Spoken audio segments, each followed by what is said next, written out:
ఆత్మజ్ఞానం గ్రంథాలలో లభిస్తుందా? నిర్వాపారంగా ఉండటం కన్నా పుస్తకం చదువుకోవడం మంచిది.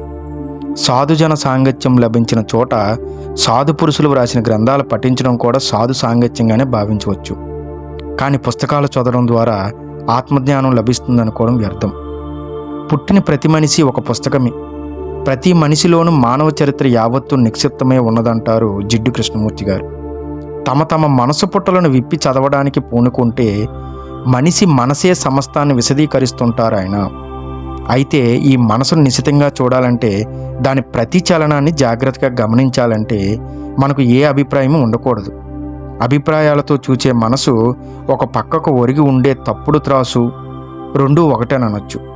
పక్షపాతంతో నిండిన మనసు, తూకం తప్పు చూపించే త్రాసు, ఈ రెంటిలో నుండి న్యాయం కానీ ధర్మం కానీ ఎలా ఆశించగలం? అలాగే మనసుకు అన్నిటినీ పలు తెరగులుగా విభజించే లక్షణం ఉంటే దాని వీక్షణ సరిగా ఎలా ఉంటుంది? మనిషిని చూడగానే ఇతడు హిందూ అంటుంది, మా ముస్లిము, సిక్కు, క్రిస్టియన్ అని గుర్తిస్తుంది. ఇలా గుర్తించిన మనసుకు ఈ మత చీటీల వెనక ఉన్న అసలు మనిషి కనిపిస్తాడా అనేది ఒక ప్రశ్న. మనిషి గనక కనిపిస్తే మతం చీటీ ఊడిపోతుంది.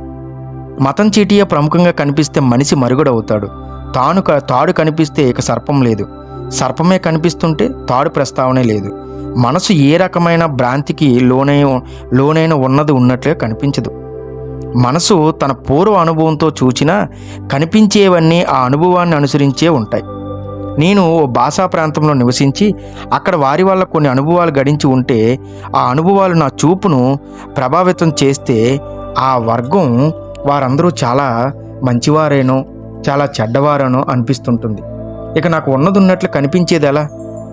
నేను పుట్టి పెరిగిన వాతావరణం, నా పెద్దవాళ్ళు నాకు నూరుపోసిన అభిప్రాయాలు, నా పరిసరాల్లోనే సేకరించిన అనుభవం, మానసికంగా నాకు అయిన గాయాలు, ఇతరుల గురించి నాకుండే దురాభిప్రాయాలు, నేను నేర్చిన చరిత్ర, ఇవన్నీ కలిసి నాకు దృష్టిని కలిగించినాయి. వీటన్నింటినీ నేను ఎప్పుడు విమర్శగా విశదంగా చూచిన సందర్భం లేదు.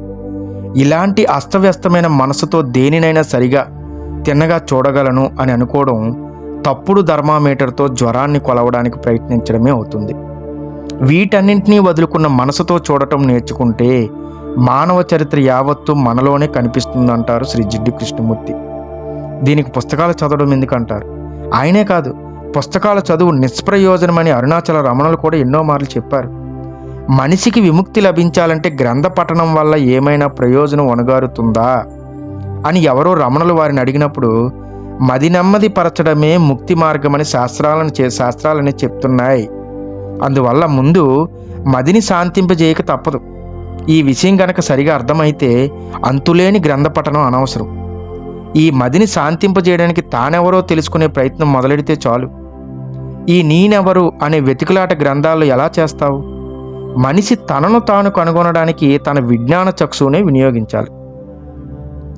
ఈ ఆత్మ పంచకోశాలలోనే ఉన్నది, కానీ పుస్తకాలేమో వీటికి వెలుపల ఉన్నాయి. పంచకోశాలను పక్కకు నెట్టి ఆత్మవిచారం చేయాల్సి ఉండగా ఇందుకై పుస్తకాల్లో వెతికితే ఏమి కనిపిస్తుంది? మనిషి నేర్పినదంతా విస్మరిస్తే కానీ అసలు స్వరూపం కనిపించదని సమాధానమిచ్చారు. ఆత్మను కనుగొనడానికి మనిషి నేర్చినదంతా విస్మరించాలి అని రమణులు వారు అన్న మాటని కీలక వాక్యంగా గ్రహించాలి. మనిషికి తెలిసిన దాని నుండి పూర్తిగా విముక్తి సాధిస్తే గాని ఏదీ సరిగా కనిపించదు. ఈ మహనీయులు చెప్పిన ఆప్తవాక్యాన్ని అనుసరించి జీవించి ఉండాలి. అలా చేసి జీవితంతో ఏది దర్శిస్తే జన్మ సార్థకమవుతుందో దానినే కనుగొనవచ్చు. కాదనుకుంటే గ్రంథ పఠనంతో పాండిత్యంతో సంతృప్తిని అందవచ్చు. సాధనా లక్ష్యం. వస్తుతః సాధన లక్ష్యం అజ్ఞాన నివృత్తి కానీ జ్ఞాన సముపార్జన కాదు. ఎందుకంటే జ్ఞానం ఎప్పుడు ఉన్నదే కానీ కొత్తగా సంపాదించవలసింది కాదు. ఒకప్పుడుండి ఒకప్పుడు లేక కొత్తగా సంపాదించవలసిన దానికి శాశ్వతత్వం లేదు. అట్టి దానిని సంపాదించి ప్రయోజనం లేదు.